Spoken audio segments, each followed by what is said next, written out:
Hi guys, फिर से स्वागत है आप सभी का आपके अपने channel A to Z commerce classes में, जहां हम आपको देते हैं कॉमर्स के उलझे हुए प्रश्नों के सुलझे हुए जवाब, वो भी फनी कॉन्सेप्ट के। आज जिस विषय पे हम चर्चा करने वाले हैं उस विषय का नाम है अर्थशास्त्र, इकोनॉमिक्स। इकोनॉमिक्स का मोस्ट एक्सपेक्टेड टॉपिक है जिसका नाम है डिमांड पर हम आज बात करेंगे और इसके सारे पहलुओं पर ध्यान देंगे जो एग्जाम के पॉइंट ऑफ व्यू से इम्पोर्टेंट भी है और ये कहीं ना कहीं हमारे जनरल लाइफ में भी एग्जिस्टेंस रखता है, ये अपनी उपस्थिति रखती है जिसके बिहाफ पर हमारी जनरल लाइफ सर्वाइव भी होती है।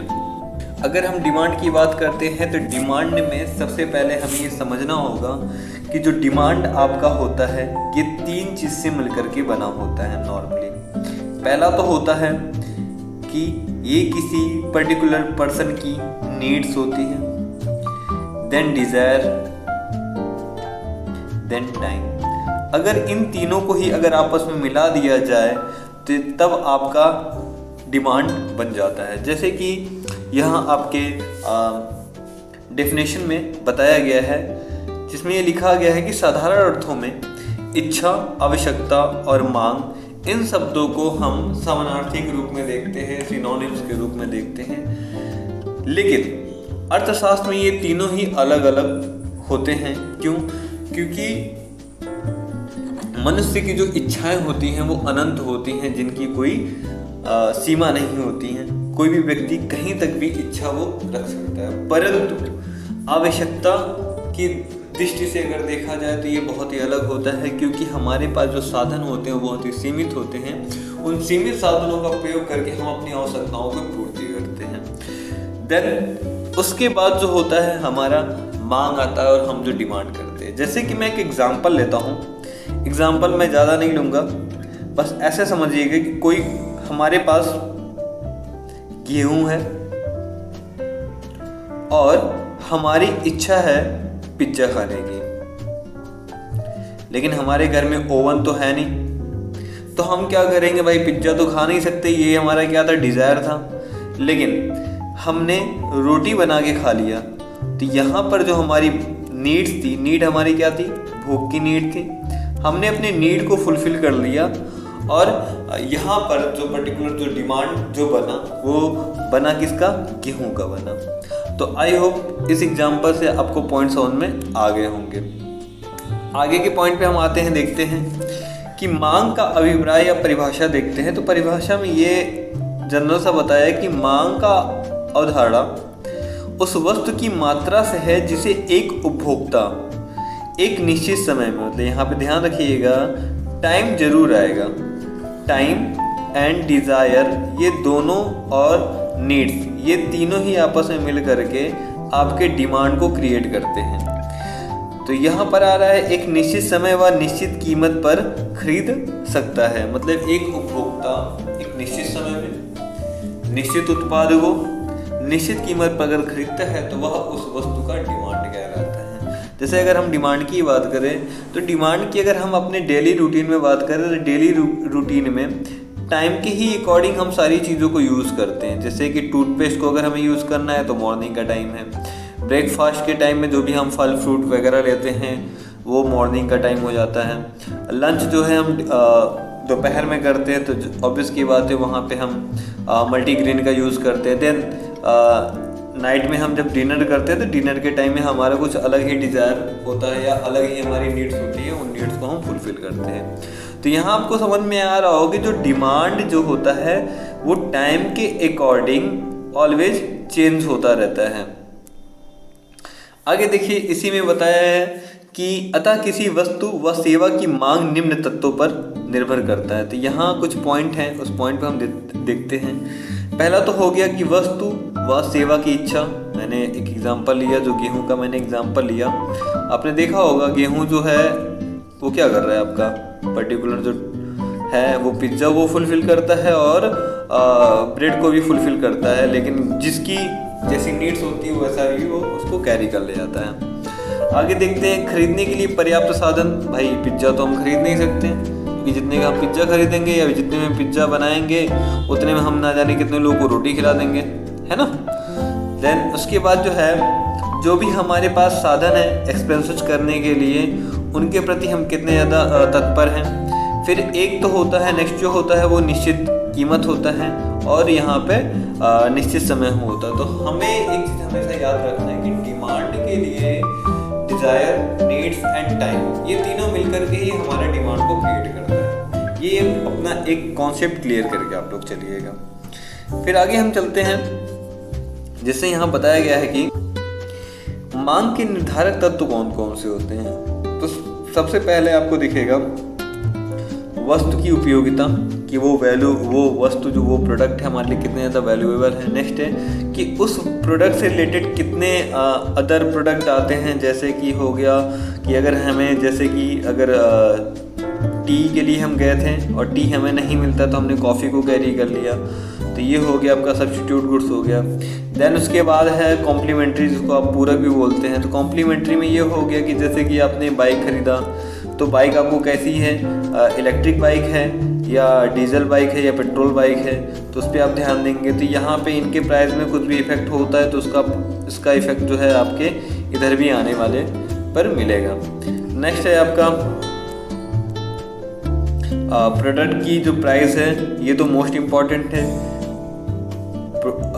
नेक्स्ट है फिर उसके बाद इनकम ऑफ कंज्यूमर, जो कंज्यूमर है उसकी क्या इनकम है, उसके अकॉर्डिंग में डिमांड बनता रहता है।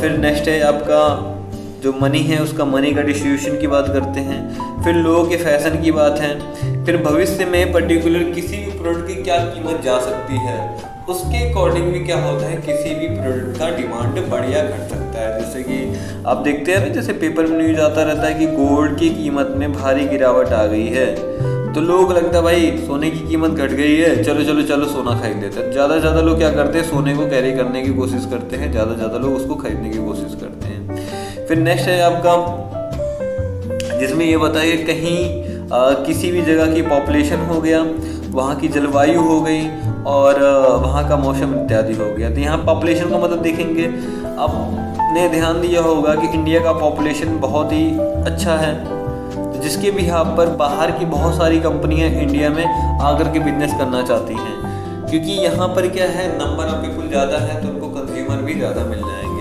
नेक्स्ट है जलवायु और मौसम, इन दोनों ही पॉइंट पे ध्यान दीजिएगा कि अगर मौसम चेंज होता है तो स्वेटर, कॉटन, इन सब के कपड़े उसी बिहार पे चेंज होते रहते हैं। नेक्स्ट टॉपिक को हम देखते हैं मांग फलन। ये याद रखिएगा, ये अक्सर क्वेश्चन आपको दिख भी जाता है। तो इस मांग फलन में आपको यहाँ पर एक फार्मूला दिया हुआ है, उस फार्मूले पे आप एक नज़र डालिएगा और मैं उस फार्मूले को आपको याद कराने की मैं कोशिश करता हूँ, ठीक है। तो यहाँ पर जो सबसे पहले आपको दिखेगा एक PX दिखेगा, याद रखिएगा, यहाँ पर आपको जो दिखेगा वो PX दिखेगा। तो PX में PX को अगर हम लेते हैं तो यहाँ बता रहे हैं X जो होता है वो वस्तु की जो कीमत को डिनोट करता है, तो वस्तु की कीमत। तो याद रखिएगा, हम किसी भी प्रोडक्ट को खरीदते हैं तो उस पर हम क्या करते हैं, एक्सपेंसेस करते हैं। तो प्राइस एक्सपेंस, PX मतलब हो गया प्राइस एक्सपेंस। फिर नेक्स्ट दिया हुआ है PR, तो उस पर्टिकुलर जो प्रोडक्ट है उससे रिलेटेड कोई अगर प्रोडक्ट है उसका प्राइस क्या जा रहा है।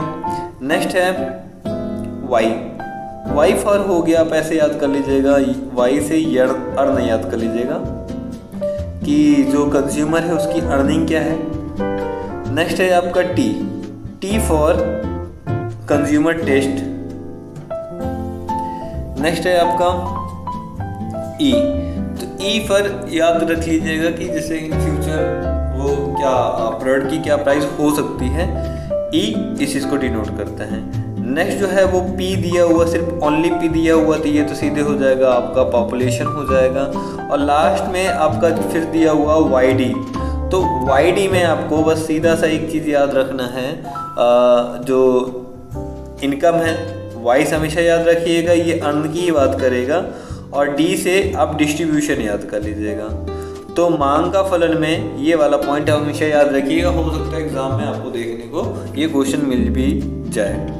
आगे हम देखते हैं यहाँ पर मांग की तालिका की बात करेगा तो तालिका जो होती है 2 तरीके की होती है। तो तालिका हमेशा याद रखिएगा, एक इंडिविजुअल रहेगा, एक मार्केट रहेगा। तो इंडिविजुअल में पर्टिकुलर किसी एक ही पर्सन को डिनोट करेगा, एक पर्सन को डिनोट करेगा। तो यहाँ दिया हुआ है कि जैसे कि प्रति इकाई ये दिया हुआ, इसका स्क्रीनशॉट करके आप लोग देख लीजिएगा, आपको समझ में भी आ जाएगा। और बाज़ार की अगर हम बात करेंगे तो बाज़ार मांग तालिका में जो बाज़ार में भी कोई पर्टिकुलर जो प्रोडक्ट है उन प्रोडक्ट को क्या करता है, कैरी आउट करेगा। मतलब वो 2 प्रोडक्ट में उसका कंपैरिजन करेगा, कंपैरिजन करने के बाद उसका डेटा आपके सामने प्रेजेंट करेगा। देन उसके साथ में है नेक्स्ट है आपका मांग वक्र।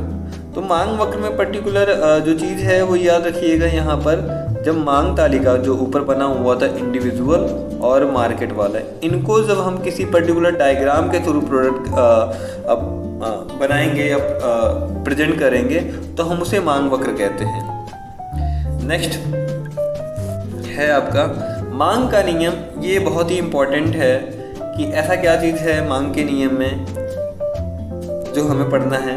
तो सबसे पहले याद रखिएगा, किसी भी प्रोडक्ट का अगर प्राइस इंक्रीज होता है तो डिमांड जो है वो घट जाएगा, और प्रोडक्ट का प्राइस अगर डिक्रीज होता है तो डिमांड बढ़ जाएगा। ये एक सीधा सा कॉन्सेप्ट है जो आपको याद रखना है कि price increase demand decrease, price decrease demand increase. जैसे कि यहाँ दिया हुआ है कि अगर अन्य बातें मतलब सारी बातें अगर समान हैं तो मांग का नियम यह बताता है कि किसी वस्तु की कीमत एवं वस्तु की मात्रा में विपरीत संबंध होता है। मतलब इन्वर्स यहाँ पर होता है, मतलब इंक्रीज डिक्रीज वाला मैंने मामला जो बताया। अर्थात वस्तु की कीमत बढ़ने पर वस्तु की मांग कम हो जाती है और वस्तु की कीमत कम होने पर वस्तु की मांग बढ़ जाती है। ये लेकिन उसी सिचुएशन में होगा जब सारी बातें क्या रहेंगी, सामान्य रहेंगी। अगर जैसे मैं कह रहा हूँ कि कोई बुरा समय चल रहा है, त्रासदी चल रहा है, तो जैसे आप लोग देखते हैं ना कि जैसे कि भूकंप वगैरह किसी एरिया में आ गया तो उस एरिया में चीज़ें क्या हो जाती है, अपने आप ही महंगी हो जाती हैं और उनके कंज्यूमर भी लगभग उतने ही रहते हैं क्योंकि उनको तो कैरी करना ही है। जैसे कि खाने की सामान है, उनको खाना तो है भाई, तो वो उसी भी हाथ में डिमांड करेंगे। खैर आगे देखते हैं। मांग का नियम जो होता है ये क्वांटिटेटिव होता है, गुणात्मक कथन होता है। ये हमेशा याद रखिएगा आप लोग, गुणात्मक कथन।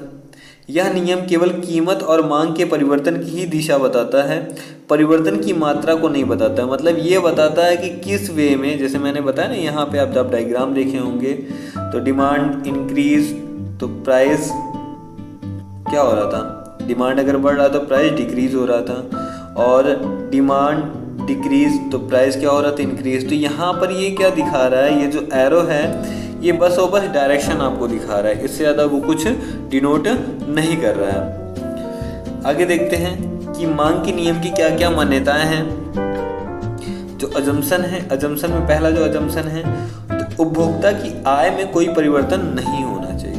पहला, उनकी रुचि और फैशन में भी किसी तरह का परिवर्तन नहीं होना चाहिए, और उस पर्टिकुलर प्रोडक्ट से रिलेटेड जितने भी प्रोडक्ट हैं उनकी भी कीमत में कोई खासा परिवर्तन नहीं होना चाहिए, परिवर्तन होना ही नहीं चाहिए।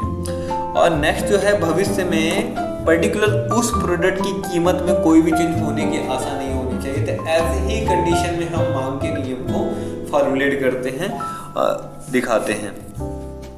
फिर उसके बाद है मांग के अपवाद भी बनते हैं। तो आई होप